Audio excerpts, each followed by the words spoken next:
People have always enjoyed telling stories about my life, painting it like a fairy tale. They spoke of a poor but smart boy who turned his dreams into reality.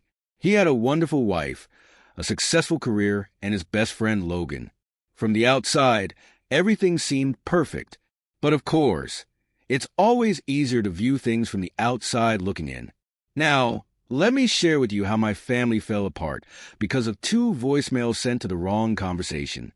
How the so-called ideal life turned out to be a massive lie. But there was a time when I laughed at a joke about accidentally sending an "I love you" bunny message to my boss. Logan and I first crossed paths at university. He was a typical jock, and I was the classic nerd.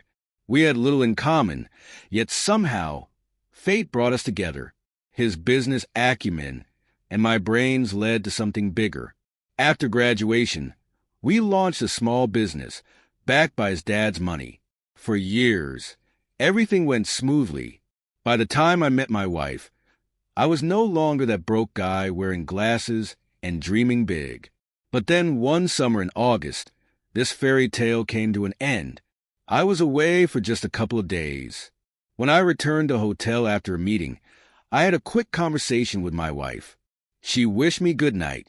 I barely had time to fall asleep when my phone rang.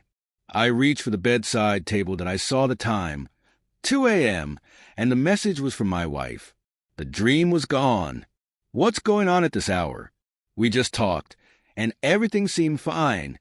I listened to her voice message. "I really want you to come back," she slurred. I couldn't help but smile. My drunk wife missed me. For a moment, I even considered stopping by a jewelry store the next day. I quickly texted her back, telling her I'd be home in a day, wished her a good night, and set my phone down. But a minute later, it blinked again. "No, my husband will be back in a day, and we won't be able to talk about what happened." The message ended. My stomach dropped as the weight of her words hit me. And just as I started to process it, the next voicemail came through. Well, or we could repeat it. I had to listen to it twice before the shock wore off and the anger set in. My fingers flew across the phone screen as I typed the reply, but there was no time to waste. I had to distract my wife and call Logan. He needed to get to my place fast to see exactly who she was with. "Call me in a couple of minutes." I quickly typed and dialed my friend. To my surprise, Logan was still awake. "Logan, I need your help urgently."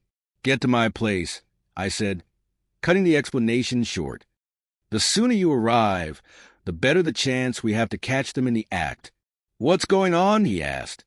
"Just get here fast. I'll explain everything when you're here. I brought your wife some wine today. She and her friend are having a bachelorette party. I'm sure the wine's probably all gone by now." Logan's voice was unusually awkward. "How long were you gone?"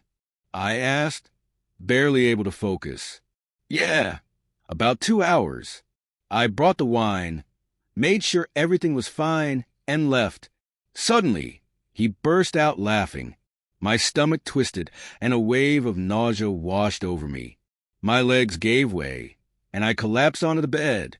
I stared at the phone, still vibrating in my hand. I hit the reset button and just sat there, watching it buzz. I didn't waste any more time. I threw everything aside and rushed to the airport, boarding the first flight home.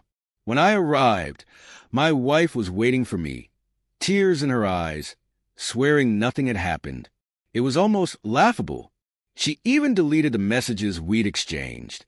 I couldn't tell if she was panicking or if she genuinely thought I was losing my mind. We had a long conversation with her so-called friend, who sheepishly admitted that they'd slept together not long ago, during one of those weekends when I was away. It happened at a mutual friend's birthday party, and after a few drinks, my wife had practically invited Logan to continue the celebration at our place. What started as a casual suggestion turned into an affair.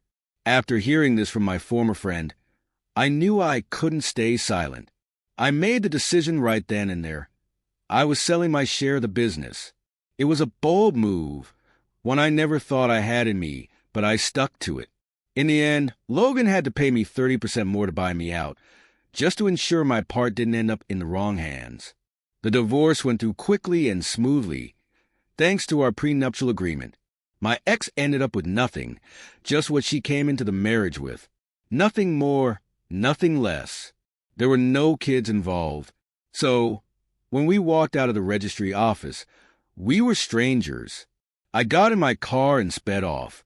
She just stood there, staring at me with that blank look. I couldn't say for sure what was running through her mind.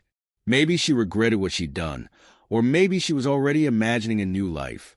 Either way, her drunken fling had cost her everything, but in the end, it cost me nothing.